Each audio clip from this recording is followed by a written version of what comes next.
In 1557, the Spanish Empire was absolutely tearing through South America, claiming land and crushing anyone who got in their way.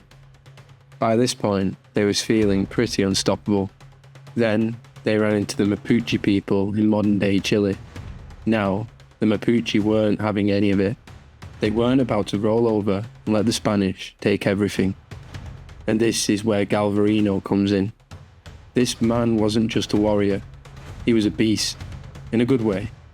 After the Spanish captured him, they chopped off his hands as punishment.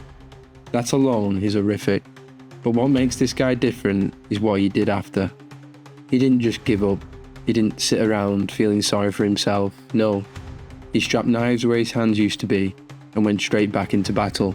Mine belong. This is the story of Galvarino, a man who turned pain into purpose and fought back when most people would have been done. The Spanish had been clashing with the Mapuche for years in what's now called the Arauco War. These weren't just little skirmishes, this was a full-on war.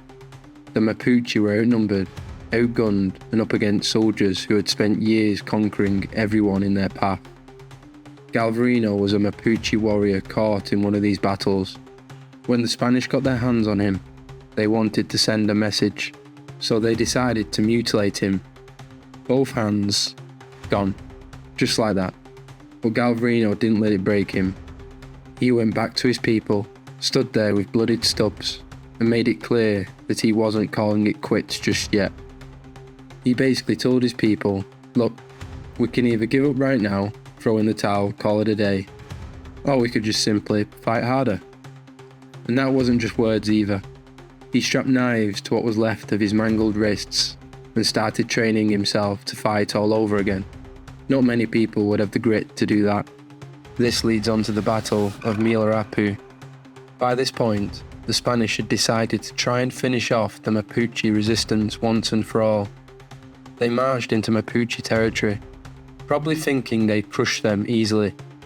But they didn't count on someone as badass as Galvarino, did they? Picture this. The forest is alive with war cries and drums. The Spanish are marching, thinking they're in control and they've got it all in the bag. And then, bam, the Mapuche ambushed them. Galvarino's right there at the front, leading the charge. This guy was terrifying.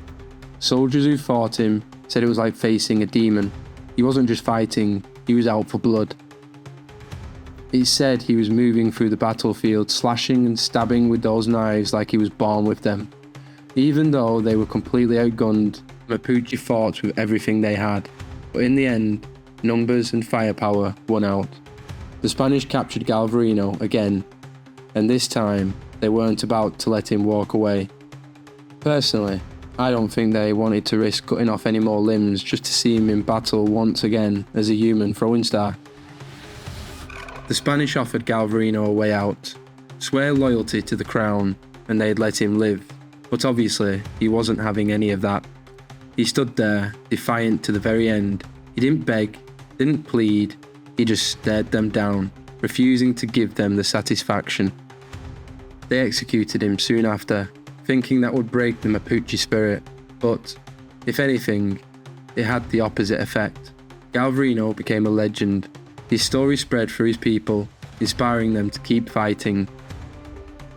Galvarino's story doesn't really end with his death. It's one of those stories that sticks with you. He didn't just fight, he stood for something bigger. Even after losing everything, he found a way to keep going. And it makes you think, how far would you go to stand up for what's yours? Could you do what Galvarino did? It's not an easy question to answer, is it? I guess unless you're in that scenario. Anyway, let me know your thoughts in the comments. What would you do in his place? Cheers. I'll catch you next time.